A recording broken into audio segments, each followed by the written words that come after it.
Welcome to Reinventing You, a podcast of the Association for Undergraduate Education at Research Universities, formerly known as the Reinvention Collaborative, and now shortened as URU to emphasize the UERU part of our name. We may have a new name, but we're still a Boyard-inspired national consortium of leading research universities dedicated to strengthening undergraduate education. We're your hosts, Steve Dandino, Executive Director, and Liz Bennett, Associate Director. And we come to you from Colorado State University in Fort Collins, Colorado, the host of URU. Today's guest is Father James L. Heft, Alton Brooks Professor of Religion at the University of Southern California and founder and President Emeritus of the Institute for Advanced Catholic Studies. Father Heft was honored with the Theodore Hesburgh Award for long and distinguished service to Catholic higher education in 2011. He served on the board of the American Association of Catholic Colleges and Universities and chaired that board for 2 years. He spent many years at the University of Dayton, serving as chair of the theology department for 6 years, provost of the university for 8 years, and then chancellor for 10 years. He left the University of Dayton in the summer of 2006 to found the Institute for Advanced Catholic Studies at the University of Southern California in Los Angeles. Father Heft has written and edited numerous books and written more than 150 articles and book chapters. Most recently, he co-edited Empty Churches, Non-Affiliation in America with Jan Stetz and wrote and published with Oxford University Press The Future of Catholic Higher Education, which examines the relationship between the academy and the church and covers topics ranging from secularization to academic freedom to campus ministry, analyzing both the challenge and the promise of the future of Catholic higher education in the United States. Welcome, Father Heft. Welcome, Thank you very much. Thanks. Yeah, we're so delighted to have this opportunity to talk with you in general and specifically about your new book, The Future of Catholic Higher Education. This is very exciting for us. And maybe we should say up front, just acknowledge that Father Heft and I have known each other for many years. He was the provost of the University of Dayton when I was first hired into my role as assistant professor there, and been so grateful and delighted over the years to be friends with someone who I began being terribly, terribly frightened of, the provost of my university. And for all kinds of good reason, of course. I'm right? harmless, Steve, harmless. Well, that's what I learned over time, but originally. So thank you for your time and thank you for this wonderful book and all your wonderful books and articles and contributions to higher education. Here's a first question out of the box. Speaking of mutual friends, on the back jacket of your new book is our mutual friend Faiza W. Shireen, who's quoted. She's quoted, and we know her to be a professor of world literature and someone who is thoroughly cosmopolitan, student of culture and art and so forth. And she's quoted as saying, look, this new book gives one a sense of hope, she says, a sense of hope that Catholic higher education can overcome the challenges we face in education today, unquote. And I wanted to ask you right up front, maybe we ought to specify what are those challenges that we face and that we might be hopeful about. But what are the challenges before us? Well, there are quite a few, obviously, that face not just Catholic universities, face all the universities. One of them would be commercialism, where the liberal arts would be at stake and suffer from their absence or weakening. I think secularism is a problem not just for religiously affiliated institutions. I would say also for so-called secular institutions. There's no problem with the secular. The problem is with secularism. It's one thing to recognize the authentic and defensible interpretation of government and economic institutions from control of the church. I'm all in favor of that. But for any university to exclude in a conscious way religious and ethical dimensions, and I think it's not good to sharply distinguish them because they're related, to somehow put that to the side, I think weakens the quality of the discourse and certainly what students are going to be thinking about and picking up. The other thing too, and you and I have talked about this over the years, is the degree of specialization that graduate studies requires now, particularly on the PhD level. And there's no problem with specialization, but there's a problem with the fragmentation of knowledge. I mean, if there wasn't specialization in biology, we'd never had the genetic discoveries, and all those are great, and I have no trouble with that. But even there, you'd like to have peripheral vision.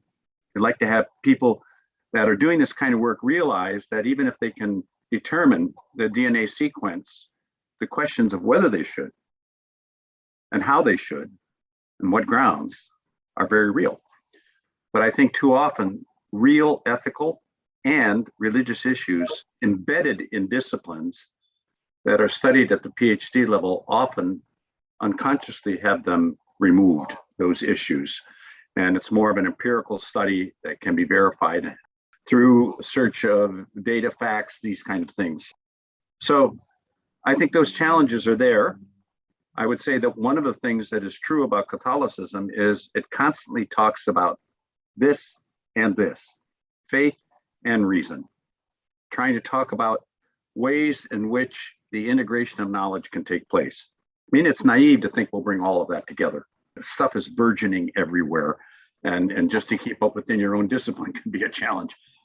But to know that, in fact, talking to people in other disciplines is important, which is exactly what we tried to do and kind of actually forced in the book on empty churches. I might mention, I know you have other questions, but I might mention, we always took at the Institute a long time figuring out whom to invite to a conversation. And usually it was a matter of people really good in their discipline and people really interested in the issues that religion and religious practice raise. On that volume, Empty Churches, we have a couple of atheists, there are a couple Mormons, not that they're close to atheism, but we have a number of people that are agnostic. That wasn't what was important. What was important is they were interested in the question and they were really good scholars. Just to follow up, commercialism, secularism, hyper-specialization. One way to kind of maybe talk about that is to say it undermines the cultivation and development of a discernment, a judgment, a capacity to, engage in that integrative thinking and move forward on the basis of deeper and broader understanding of our human situation. Is that consistent with what you're saying? That therefore is all the time, crucial outcome of higher education? Think, for example, just one example, if a finance professor, the School of Business, teaching various economic theories, would regularly simply ask the question, not impose an answer, what would be the consequences for the poor were this to be done? And what difference does that make? If a top flight finance professor could sincerely pose that question, if they weren't interested in the question, I wouldn't want them on the faculty. Seriously. Not that they then trot out Catholic teaching on social justice and economics. I would be satisfied if they just asked the question in a serious way and didn't have it as a kind of toss off. That's Liz. I know we want to talk about the open circle, and maybe one way to sort of segue to that is it's an interesting thing to say. Normally when you hear the concept open circle, you're thinking of openness to including other voices, but you're saying something more about sort of our responsibility to address certain subjects or think in a certain way, like in a connected way, rather than in a disconnected way. And that's I don't know, there's a kind of tension there with openness, and obligation. Could you maybe speak about that a bit? Yeah. Sorry for being so vague about that. No. The idea of the open circle, when I was first talking with Oxford, they wanted the title, The Future of Catholic Higher Ed, and as I say, I have enough trouble understanding its past, so there's kind of a pretentiousness about this. But I said, at least make sure you add to the title, the open circle. That's a guiding image for me. Yeah. And they wrote back and they said, yeah, but it doesn't make sense. an open circle. It's not a circle if it's open. And I said, you're right. You're right. I didn't want to present a closed circle. We all know what a closed circle is. There are the insiders, and outsiders have nothing to do with it. And I want a group of people, certainly among them, Catholics that take the intellectual life very seriously in a wide variety of disciplines. But precisely because they're Catholic, they really realize they need to have the conversation with other disciplines, with people who are not Catholic, with people of other religions, people of no religion, people who might be atheists. There are atheists that are really worth conversation because I have found them and discovered them around here. Maybe they're in closets in Catholic universities, but more of them around here, and they actually don't go, oh, a priest. They're intrigued. They're intrigued because they say, well, he's got a chaired position at USC. He's got to have a brain, but can he be a Catholic? And I said, well, I'm working on the experiment. Let's think about it together. Great conversations. There are atheists that are very serious about the role of religion, and not just out of skepticism. They're like, let's make sure this thing doesn't do much damage. They're also intrigued. It's a fascinating thing. So the open circle is, I think, the only responsible position to take in a globalized universe, a globalized world. You can say, well, you have this problem of inside or outside. You have it everywhere. I don't know how you avoid that if you try to have a mission. Whatever the university is, even if they claim that they're a marketplace of ideas and they have no mission, they have a mission. Every university has one. Everyone wants to, in one way or another, forefront something that they're doing. So I would just say, let's be self-conscious about the mission, and let's try to make sure that the circle is open. It's probably because I grew up in a family where my mother was Catholic, my father was Protestant, my dad, after my mom and dad left the farm and raised me and my 4 siblings in the city, but we kept the contact with the farm. So it was rural life and the big city called Cleveland, Ohio. And my dad all his life worked for a Jew who was terrific. This Jew, Max Friedman, owned a whole chain of grocery stores and ran a warehouse and a coffee roasting plant.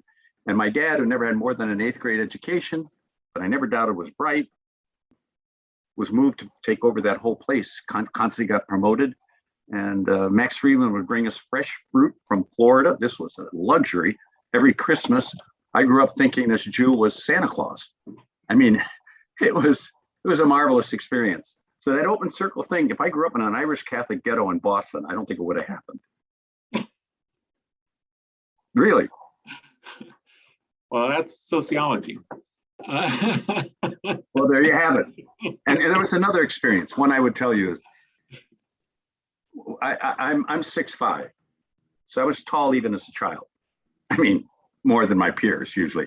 So that meant I sat in the back of the room. It was a Catholic grade school. It's a good school. Ursuline sisters, they were great. But this one sister I had when I was in the 2nd grade was a little loopy.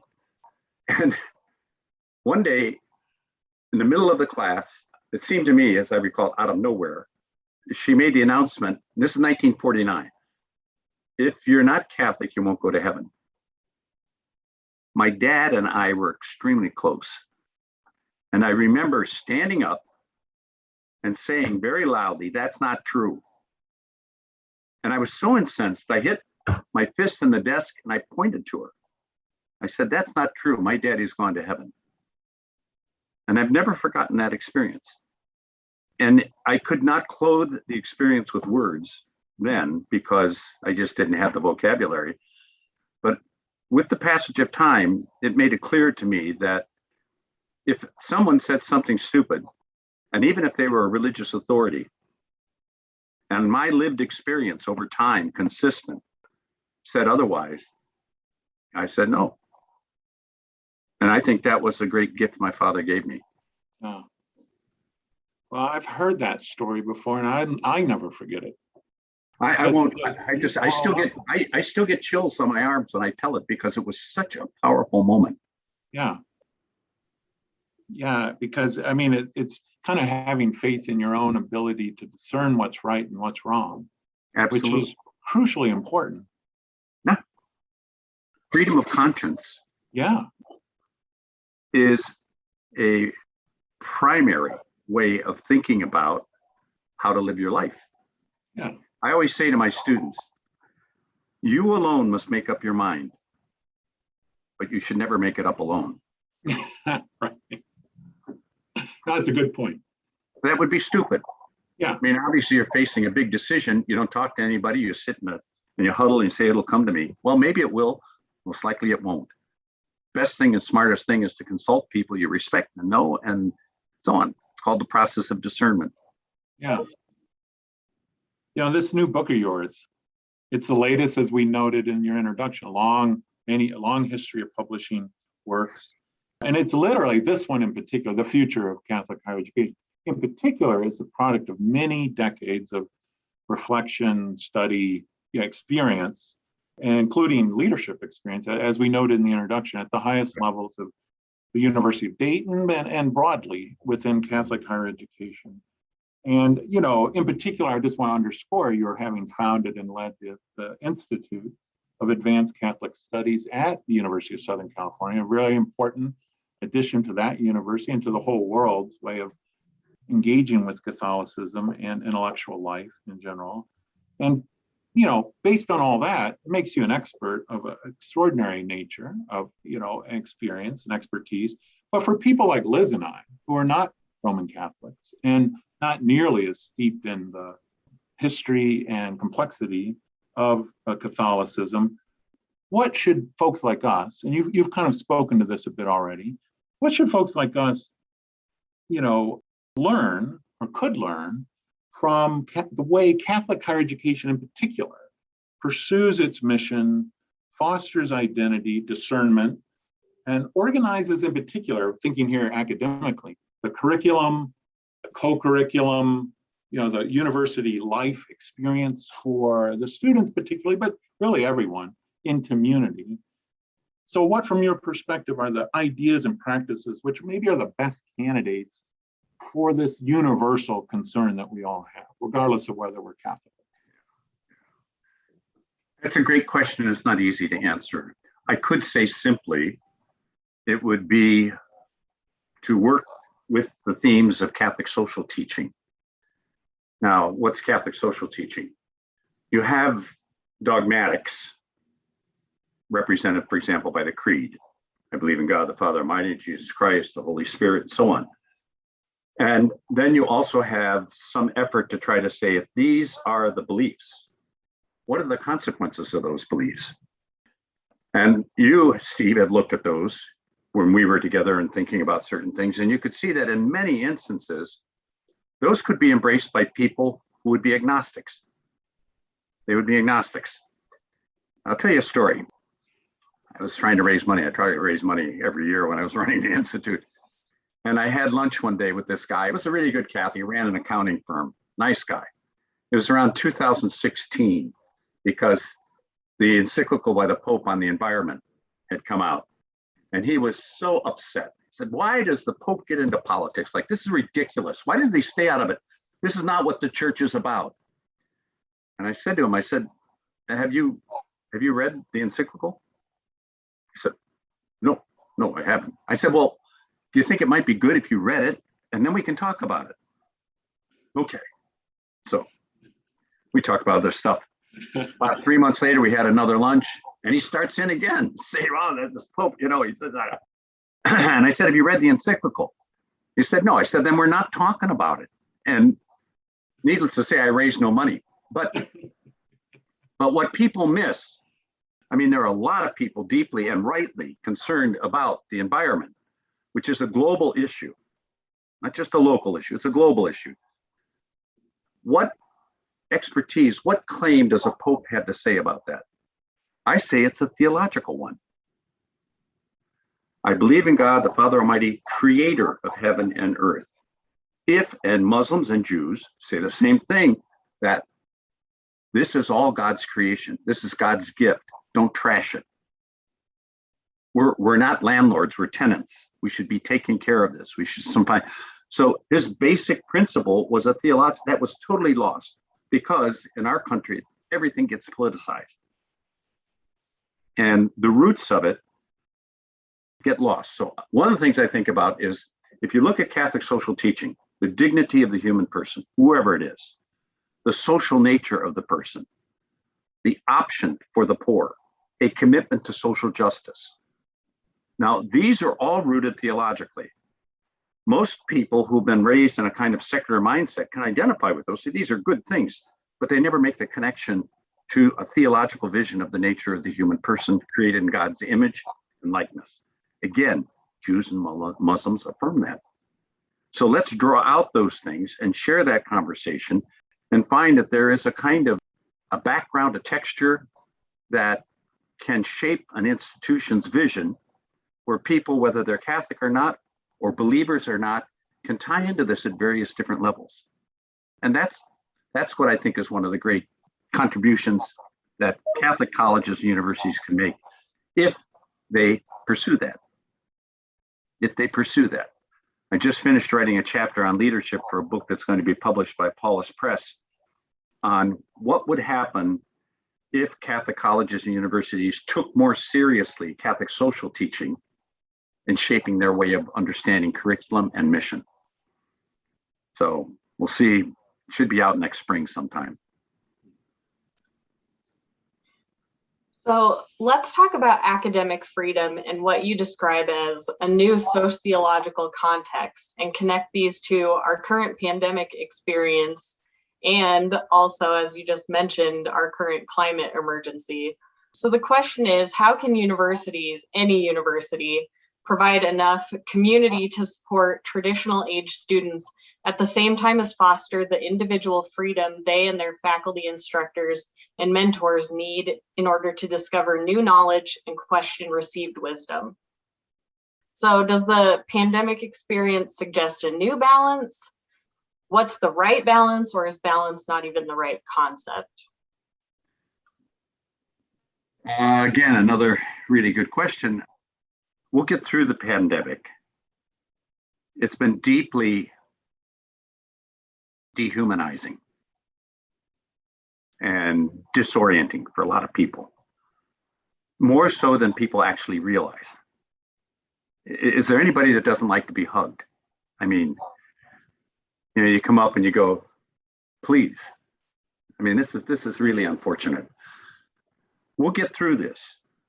So the deeper issues in terms of academic freedom and the importance of academic freedom, and particularly at a place, Catholic University, where there's hierarchy and all of these kind of questions, so on, these are there. It's very interesting in the debates that led up to the future and nature and mission of Catholic higher ed. The Pope in 1990 published an important document called From the Heart of the Church, Ex Corde Ecclesiae. In it, there's a clear statement in favor of institutional autonomy and academic freedom, comma, property understood. Okay, so then you go, well, okay, now we know that means no real academic freedom. Well, not so, not so. In the book, I try to argue rather clearly, I hope, how academic freedom, the way it's defined by the AAUP, tends to be more restrictive in terms of what it respects as valid knowledge than it should be. It's too influenced by what I would call a kind of scientism. Things that could be empirically verified really constitute real knowledge. I don't know what happens to literature, what happens to Shakespeare, what happens to Dante, all those kind of things. These are absolutely crucial parts of what it means to be a human being, whether you're a religious believer or not. The other angle I would take on this that I've often said, if, and this is typical for almost every Catholic university because of the kind of polarized nature of a lot of Catholics themselves today, it's almost impossible to invite a thoughtful pro-choice speaker to campus. I mean, there would be those who would dispute anyone who's pro-choice could be a thinker. But let's say there are people. If I were president of the university, the phone would ring off. Two of the board members would say, I'm quitting. You know, you're not getting any more donations from me. All that kind of nonsense. Perfectly predictable. However, what I would say is lacking at a place like that, besides courage and leadership, is a number of faculty, Catholic and not necessarily Catholic, who tenured would invite that person and respectfully engage them publicly about their position. That would be an education. That would be a good thing to do. Whereas if you create a bubble where only one point of view is there, and then you graduate them, and then they're in a total maze of all, never having experienced a really thoughtful, probing debate about a serious moral issue. So that's where academic freedom, I think, is really important, to open that up.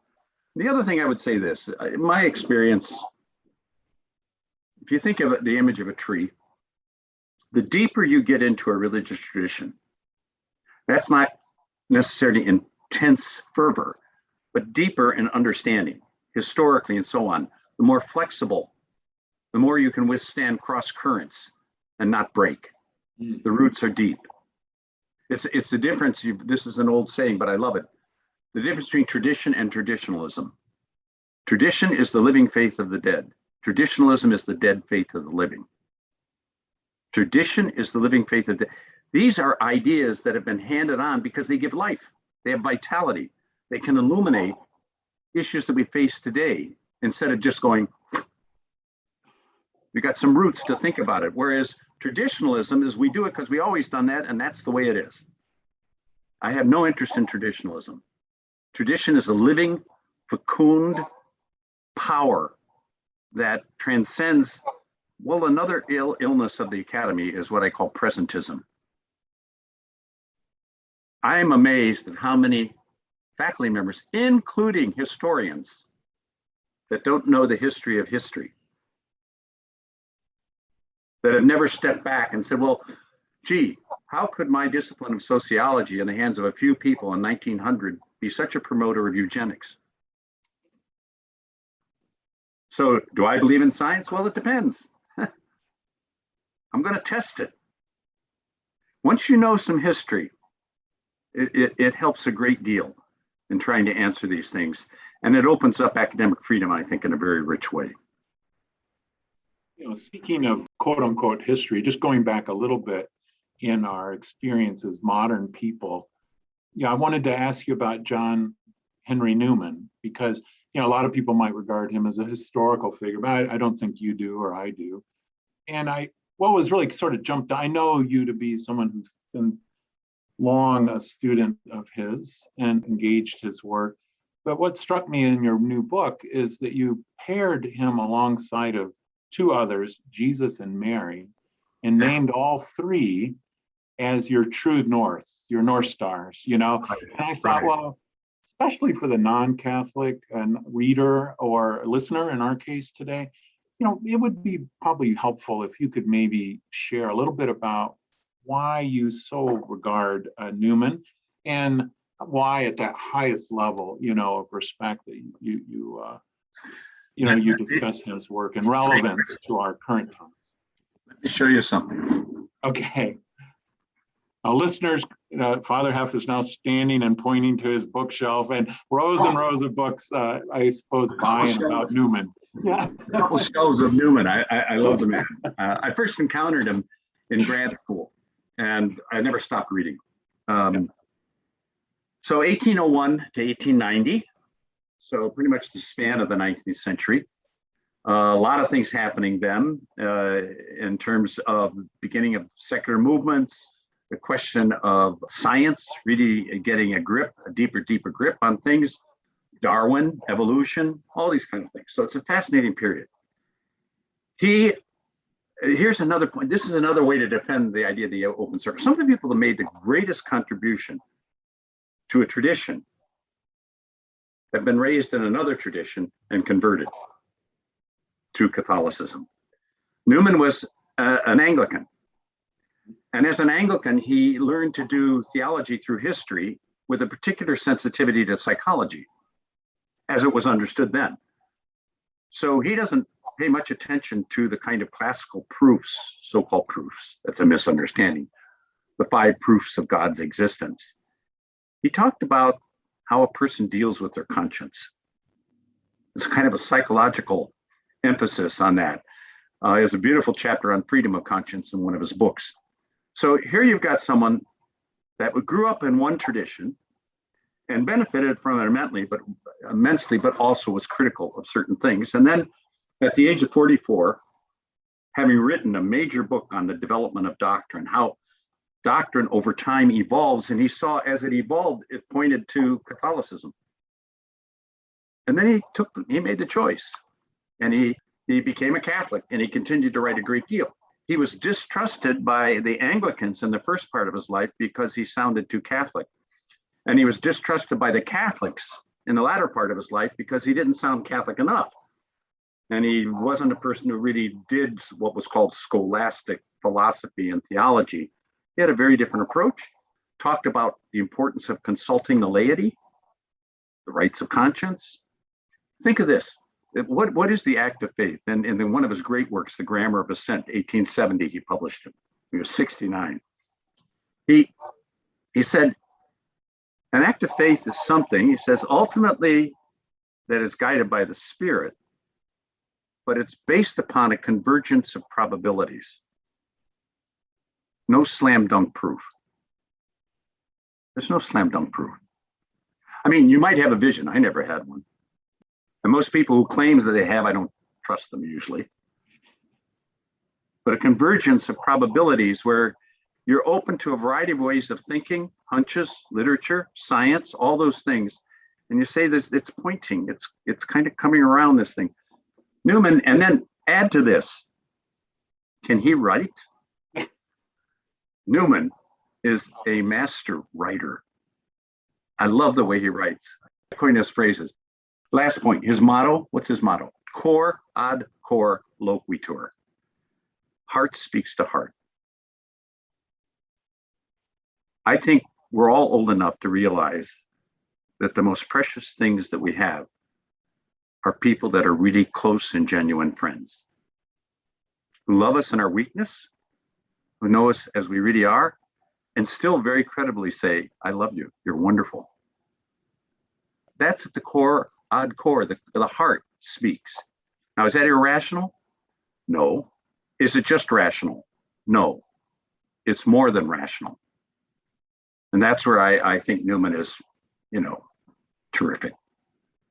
He was just canonized just recently. He once wrote, I wrote too much stuff, 25 volumes of personal letters. He said, anyone that writes this much could never be canonized because you let too much out. They're gonna find out. And he's pretty critical on some bishops. That sounds like a title for a new book, More Than Rational. Yeah. More than rational. Yeah, it could be the case. Could be the case.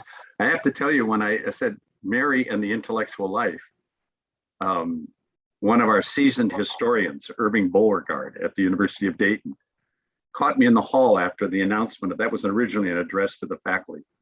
And he said, Father Heft, Father Heft, tell me, what does a teenage Jewish girl in the backwater of the Roman Empire know about the intellectual life? And I said, Irving, come and see. He didn't know I was quoting the Gospel of John when I said that, come and see. But nor did I just now, I'll have to admit. So this is a lengthy book and there's so much to talk about. But we're under, time constraints today. So Liz, maybe one last question and then we'll think about coming to conclusion. While your book is certainly of interest to all educators, regardless of mission and context, it is principally about Catholic higher education, after all, and thus the role of Catholic theology and of departments of religious studies at Catholic universities is crucial to your argument overall, and about liberal arts education particularly, and for those blissfully unaware, is an endemic and perennial source of tension over academic freedom and fidelity to sanctioned church teachings. Can you share the core of your thinking in this area? For those looking for a fuller understanding, I highly recommend you buy the book. I loved it. Being a non-Catholic, I thought it was great. I'm honored that you read it. Give me 1 second. Oh, for those listening, Father Heft is now searching in his office for a book. This is a book, Oh, Learned Learned Ignorance, Yeah. Intellectual Humility Among Jews, Christians, and Muslims. It grew out of a full week-long conference that we held in Jerusalem some years back with 5 Muslims, 5 Jewish, and 5 Christian scholars. This is what I think the contribution that a religiously affiliated institution who takes the intellectual life seriously can make to all of higher education. And it is what I would call intellectual humility, epistemic humility, if you will. What do I mean by that? We all know the saying, the more you know, the more you don't know. I often think of a person who's on the cutting edge of their discipline is very aware not only of what's not known, but also of what's known, but only partially, or perhaps even incorrectly, and can guide a PhD student to look at these things. And they know what's not known. If you say in a religious context, you say, the more you know, the more you don't know. Rooted in Catholicism is the doctrine of analogy. Analogy. It's analogous. It's kind of compared to. There's the biblical statement, your ways are not my ways. Your thoughts are not my thoughts. It looks like a total disconnect between the human being and God. It would be better to understand it this way. Understand that whatever you know about God, there's a lot more you don't know. Always. Even if you believe in Jesus and his revelation, how do you understand so many aspects of this whole thing? And all you can use is human language, and human language is clearly limited. Any of you that really, and this is another problem today in our world, any of you that really master more than one language, 2 or 3 languages, you realize some languages really do some things really well. Others, language is limited, including the language of the Bible.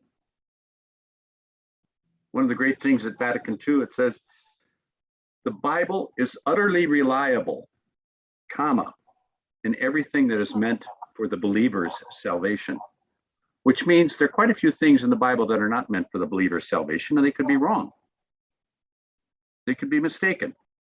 So I think one of the great contributions of a serious, religiously affiliated institution is intellectual humility. This book that we worked on, and the chapter that I wrote for it, is called Humble Infallibility. And now we have a pope that kind of embodies that. Yeah, so my sense is it gives a kind of fresh vitality to religion that often today you see it either as fundamentalism or liberating secularism. I don't want either. Am I making sense? Yes. Well, I think so. Yes. You know, I'm reminded we began by sort of quoting our mutual friend, Dr. Shireen, and Yeah. she was saying, you know, your book brings hope for the future of Catholic higher education and all education. And we began by emphasizing some of the impediments, that the challenges that we need to address. But what does give us hope and when we look forward to the future of higher education, Catholic and otherwise? As a believer, a religious believer, I say I am a person of hope. I'm not optimistic and I'm not pessimistic. Both optimism and pessimism are totalisms. They already have figured out the ending. You know, the glass is always half empty or something like that. I'm a person of hope. So what's critical to me is not so much success, though I'd really love to have it. But I don't know when I have it. When have I been really successful? What would I even count? I go back to the idea of friendships as really central. But I would say what gives me hope is the basic goodness of people whom I meet. And I meet a number of people that are really good. And you know what? They're usually not featured in the media. I remember a student of mine, very bright guy, went on to Cornell, got a law degree and so on.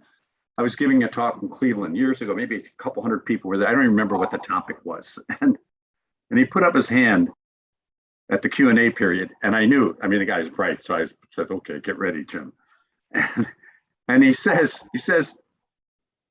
how can you stay hopeful given the state of the world? I said to him, how do you know the state of the world?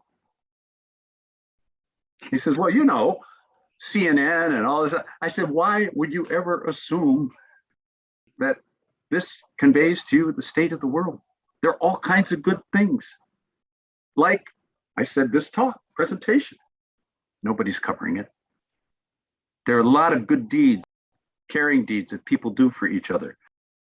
Doesn't get in the newspapers. So one of the most important things for somebody that wants to be wise is fast from the media and read good books. Otherwise, you're going to get discouraged. If not discouraged, angry. So I try to read Newman and stay calm. Well, that's an exaggeration, but you know what? Read Newman, stay calm. You have a T-shirt with that on it, do you? I haven't thought of that. Boy, what a pleasure this has been to have this opportunity to just, again, very briefly touch upon some of the themes in your new book and your second new book as well. I'm glad you brought that in. And we want to, encourage our listeners to consider going to the Oxford University Press website or Amazon or wherever you get your excellent books these days, and consider picking up The Future of Catholic Higher Education by Father James L. Heft, and you will not be disappointed, in my opinion. And so thank you so much for your time today, Father Heft, and for all the work you've done for many, many years to benefit education in our world. Thank you. Thank you. A real pleasure. And thanks to our listeners of Reinventing You, a podcast of the Association for Undergraduate Education at Research Universities, or URU. Reinventing You is available on Apple Podcasts, Spotify, Stitcher, or wherever you get your podcasts. To learn more about URU, check us out at our new URL, uru.org. That's UERU.org. URU members can listen to an extended version of this interview at the members section of this site.